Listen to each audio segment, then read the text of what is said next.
ഇന്ന് നമുക്ക് വളരെ സ്വീറ്റായിട്ടുള്ള എന്നാൽ ചെറിയൊരു പുളി ടേസ്റ്റുള്ള ഒരു റെസിപ്പിയാണ് കേട്ടോ. നമ്മുടെ മാംഗോ വിത്ത് ക്രീം പുഡിംഗ് റെസിപ്പി. ഒന്ന് ട്രൈ ചെയ്ത് നോക്കിയാലോ. ശരിയാവുമെന്നൊന്നും അറിയില്ല, ഞാനിതൊരു ചാനലിൽ കണ്ടിട്ട് അതുപോലെ ഒന്ന് ട്രൈ ചെയ്ത് നോക്കുന്നതാണ്. നമുക്ക് ചെയ്ത് നോക്കാം.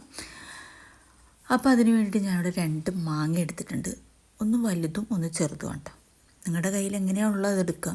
അതിൻ്റെ തൊലിയൊക്കെ കളഞ്ഞിട്ട് നല്ലതുപോലെ ക്ലീൻ ചെയ്തെടുക്കുക കേട്ടോ.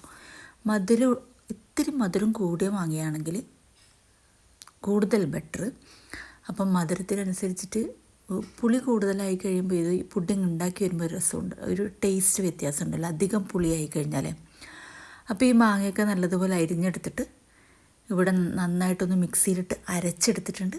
അതവിടെ മാറ്റി വെക്കാം. ഒരു 1.5 ഗ്ലാസ് പാല് വെള്ളമൊന്നും ചേർക്കാതെ ഞാൻ സ്റ്റൗവിൽ വെച്ചിട്ടുണ്ട്. അതൊന്ന് നമുക്കൊന്ന് തിളപ്പിച്ചെടുക്കാം. ജസ്റ്റ് ഒന്ന് ചൂടായി വരുമ്പോഴത്തേക്ക് നമുക്കതിലേക്ക് മധുരത്തിന് ആവശ്യമായിട്ടുള്ള മിൽക്ക് മെയ്ഡ് ഒഴിച്ചു കൊടുക്കാം. പഞ്ചസാര ചേർക്കരുത്, മിൽക്ക് മെയ്ഡ് ഒഴിച്ചു കൊടുക്കാം. നിങ്ങളുടെ മധുരം എത്രത്തോളം വേണം അതിനനുസരിച്ച് മിൽക്ക് മെയ്ഡ് ഒഴിച്ചു നന്നായിട്ട് ഇളക്കി തിളപ്പിച്ചെടുക്കാം കേട്ടോ. ഇതിവിടെ പാല് നന്നായിട്ട് തിളച്ച് വന്നിട്ടുണ്ട്. നമുക്കിതൊന്നും മാറ്റി വെക്കാം. പിന്നെ കുറച്ച് ബ്രെഡ് പീസ്, ഒരു 3-4 ബ്രെഡ് പീസ് എടുത്തിട്ട് അതിൻ്റെ സൈഡൊക്കെ കളഞ്ഞതിന് ശേഷം ഈ ഒരു ട്രേയിലേക്ക് ഇങ്ങനെ നിരത്തി വെച്ച് കൊടുക്കാം. കംപ്ലീറ്റ് ഫില്ലാക്കിയിട്ട് നിരത്തി വെച്ച് കൊടുക്കാം കേട്ടോ. എന്നിട്ട് നമ്മുടെ ഈ കാച്ചി വെച്ചിരിക്കുന്ന പാലിൻ്റെ മിക്സ് ഉണ്ടല്ലോ അത് നമുക്ക് ഇതിലേക്ക് ഒഴിച്ചു കൊടുക്കാം. അതിന് മുമ്പായിട്ട് ഞാൻ ഇത്തിരി വനില എസൻസും കൂടി ഇതിൽ ചേർത്തിട്ടൊന്ന് മിക്സ് ചെയ്യുന്നുണ്ട്. അത് ഈ ബ്രെഡ് കുതിർന്ന് വരുന്ന ആ ഒരു തരത്തിൽ നമുക്കിതൊന്ന് ഒഴിച്ചു കൊടുക്കാം കേട്ടോ. ഒഴിച്ചു കൊടുത്ത് നന്നായിട്ട് കുതിർന്ന് വരുന്നതിന് നമുക്കത് മാറ്റി വെക്കണം. പിന്നെ ഈ വീഡിയോസ് ആദ്യമായിട്ട് കാണുകയാണെങ്കിൽ വീഡിയോ ഒന്ന് സപ്പോർട്ട് ചെയ്യുക, ഷെയർ ചെയ്യുക, സബ്സ്ക്രൈബ് ചെയ്യുക കേട്ടോ. പിന്നെ ഞാൻ വേറൊരു ബോളിലേക്ക് നമ്മുടെ ബ്രെഡിൻ്റെ സൈഡിൽ നിന്ന് എടുത്ത പീസസ് ഇല്ലേ, അത് ഞാനൊന്ന് വെറുതെ വേറൊരു ബോളിലേക്ക് നമുക്കൊന്ന് സെറ്റാക്കി എടുക്കാം, വെറുതെ കളയണ്ടല്ലോ. അപ്പോൾ അതിട്ടിട്ട് അതിൻ്റെ മുകളിലും കൂടെ പാല്, ഞാൻ ഇത്തിരി പാല് ബാക്കിയുണ്ട്, അതും കൂടെ ഒഴിച്ച് കുതിർത്ത് മാറ്റി വെച്ചിട്ടുണ്ട് കേട്ടോ. ഇനി നമുക്ക് മാംഗോ പ്യൂരി ഉണ്ടല്ലോ അതൊന്ന് കുറുക്കിയെടുക്കണം. അപ്പോൾ ഞാനതൊരു പാത്രത്തിലേക്ക് ഇട്ട് കൊടുത്തിട്ടുണ്ട്. ആവശ്യത്തിന് മിക്സിയുടെ ജാറ് കഴുകിയിട്ട് ഇത്തിരി വെള്ളവും കൂടെ അതിൽ ചേർത്ത് കൊടുത്തിട്ടുണ്ടായിരുന്നു കേട്ടോ. അപ്പോൾ അതും കൂടി ചേർത്തിട്ട് നമുക്കൊരു മീഡിയം ഫ്ലെയിമിൽ വെച്ചിട്ട് നന്നായിട്ടൊന്ന് വേവിച്ചെടുക്കണം. അടി പിടിക്കരുത്, ഇളക്കി വേണം എടുക്കാനായിട്ട്. ഇത് നിങ്ങൾ തീർച്ചയായിട്ടും ഒന്ന് ട്രൈ ചെയ്ത് നോക്കണം കേട്ടോ. അടിപൊളി പുഡിങ്ങിൻ്റെ റെസിപ്പിയാണ്, സിമ്പിളായിട്ട് ഉണ്ടാക്കിയെടുക്കാവുന്നതേ ഉള്ളൂ. അപ്പം ചെയ്ത് നോക്കിയിട്ട് എൻ്റെ ഫീഡ്ബാക്ക് അറിയിക്കുക. വീഡിയോസ് ഇഷ്ടപ്പെടുകയാണെങ്കിൽ ലൈക്ക് ചെയ്യുക, ഷെയർ ചെയ്യുക കേട്ടോ. ചാനലൊന്ന് സപ്പോർട്ട് ചെയ്തേക്കണം. പിന്നെ ഞാനിവിടെ ആവശ്യത്തിന് പഞ്ചസാര എടുത്തിട്ടുണ്ട്. അതും കൂടെ ഈ ഒരു മാംഗോയുടെ മിക്സിലേക്ക് ഞാൻ ഒഴിച്ചു കൊടുക്കുന്നുണ്ട് കേട്ടോ. ഇതുവരെ ഞാൻ ഫ്ലെയിം ഓൺ ചെയ്തിട്ടില്ല. ഓൺ ചെയ്തതിന് ശേഷം ജസ്റ്റ് ഒന്ന് ചൂടായി, ഈ ഒരു പൾപ്പൊന്ന് ചൂടായി വരുമ്പോഴത്തേക്കും നമുക്കതിലേക്ക് കസ്റ്റർഡ് പൗഡർ, ഒരു ഇത്തിരി പാല്, 1/2 കപ്പ് ബൗളിൽ ഞാനൊരു കസ്റ്റർഡ് പൗഡർ 1 ടേബിൾ സ്പൂൺ നിറയെ എടുത്തിട്ട് അതൊന്ന് കട്ടകളില്ലാതെ ഒന്ന് മിക്സ് ചെയ്തിട്ട് അതിലേക്ക് ഒഴിച്ചു കൊടുക്കാം. ഇതൊന്ന് തിളച്ച് കുറുകി വരുമ്പോൾ ഒഴിച്ചു കൊടുക്കാം കേട്ടോ. അന്നേരം നമുക്ക് ആ പുഡിങ്ങിൻ്റെ ആ ഒരു സെറ്റാക്കി എടുക്കാൻ പറ്റത്തുള്ളൂ. നന്നായിട്ട് കുറുകി അതും കൂടെ ഒഴിച്ചിട്ട് നന്നായിട്ടൊന്ന് കുറുക്കി എടുത്തതിന് ശേഷം നമുക്ക് ഫ്ലെയിം ഒന്ന് ഓഫ് ചെയ്യാം കേട്ടോ.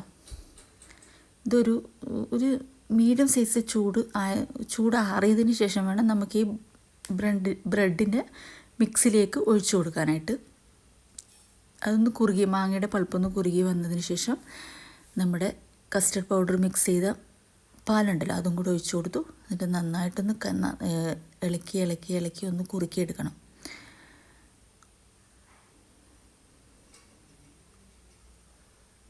നന്നായിട്ട് ഇളക്കി കുറുക്കിയെടുക്കുക.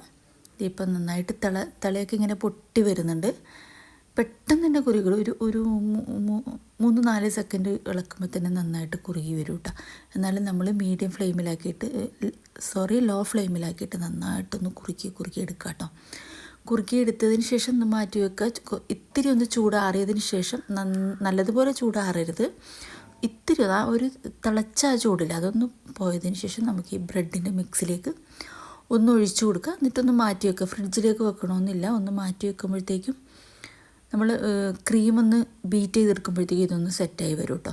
ഫ്രിഡ്ജിലേക്ക് വെക്കണമെന്നൊന്നുമില്ല, പുറത്ത് തന്നെ വെച്ചാൽ മതി.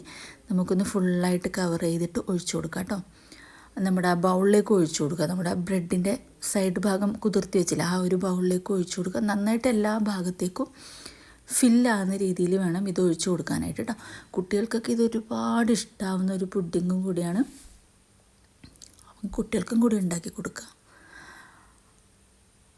ഇതിപ്പോൾ നമ്മുടെ ബൗളിലേക്കും കൂടി ഒഴിച്ചു കൊടുക്കുക. നന്നായിട്ട് ഫില്ല് ചെയ്യുന്ന വിധത്തിൽ വേണം ഒഴിച്ചു കൊടുക്കാനായിട്ട്. ആ ബൗളിലേക്കും കൂടി ഒഴിച്ചു കൊടുക്കുന്നുണ്ട്.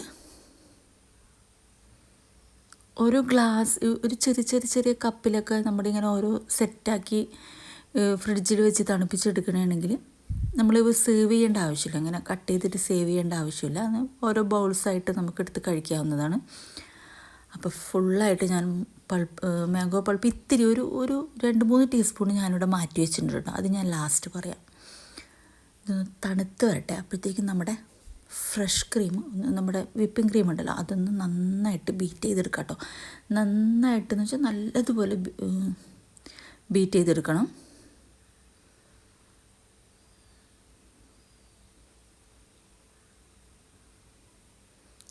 നന്നായിട്ട് ബീറ്റായി വന്നതിന് ശേഷം നമുക്കിതിൻ്റെ മുകളിലേക്ക് ഇതൊന്ന് ബീറ്റ് ചെയ്തെടുക്കുന്ന സമയം മാത്രമേ വേണ്ടൂ നമ്മുടെ ട്രേയിലിരിക്കുന്ന മാംഗോയുടെ പൾപ്പൊക്കെ ഒന്ന് സെറ്റായി വരാനായിട്ട്. അതിപ്പോൾ സെറ്റായി വന്നിട്ടുണ്ട്. ഞാൻ ക്രീം ഇതിൻ്റെ മുകളിൽ കംപ്ലീറ്റ് ആയിട്ട് ഫില്ല് ചെയ്ത് കൊടുത്തിട്ടുണ്ട്. ആ ബൗളിലേക്ക് ഇട്ട് കൊടുക്കുക. എന്നിട്ട് അതൊന്ന് ഫുള്ളായിട്ട് കവർ ചെയ്യുക. എന്നിട്ട് ഞാനിവിടെ നേരത്തെ മാറ്റി വെച്ചിരിക്കുന്ന ആ ഒരു ഇത്തിരി പൾപ്പ് ബാക്കി ഉണ്ടായിരുന്നു കേട്ടോ, നമ്മൾ ഉണ്ടാക്കി വെച്ചാൽ അത് ഇതിൻ്റെ മുകളിലേക്ക് ഒഴിച്ചൊന്ന് ജസ്റ്റ് ഒന്ന് ഡെക്കറേറ്റ് ചെയ്യാൻ വേണ്ടിയിട്ടായിരുന്നു. അപ്പോൾ രണ്ടും കൂടി ഒന്ന് ഫില്ല് ചെയ്ത് കംപ്ലീറ്റ് ആ ക്രീമൊന്ന് ഫില്ലാകുന്ന രീതിയിൽ ഒന്ന് എല്ലാ ഭാഗത്തേക്കും സ്പൂൺ വെച്ചിട്ടോ നിങ്ങളുടെ കയ്യിൽ എന്താ ഉള്ളത് അത് വെച്ചിട്ടൊന്ന് ഫില്ല് ചെയ്തെടുക്കാം കേട്ടോ. എന്നിട്ട് നമ്മുടെ മാംഗോ പൾപ്പ് ഇത് ഇങ്ങനെ ഒന്ന് ജസ്റ്റ് ഒന്ന് ഒഴിച്ച് കൊടുക്കുന്നുണ്ട്. എന്നിട്ട് ഇത്തിരി മാംഗോയുടെ പീസ് ഞാൻ ആദ്യമേ ഇവിടെ മാറ്റി വെച്ചിട്ടുണ്ടായിരുന്നു. അതും കൂടി ജസ്റ്റ് വെച്ചിട്ടൊന്ന് ഡെക്കറേറ്റ് ചെയ്യാം. അപ്പോൾ ഇത്രയേ ഉള്ളൂ. ഒരു 3-4 മണിക്കൂർ ഒന്ന് ഫ്രിഡ്ജിൽ വെച്ച് തണുപ്പിച്ചതിന് ശേഷം കഴിക്കാം കേട്ടോ. Okay, thank you.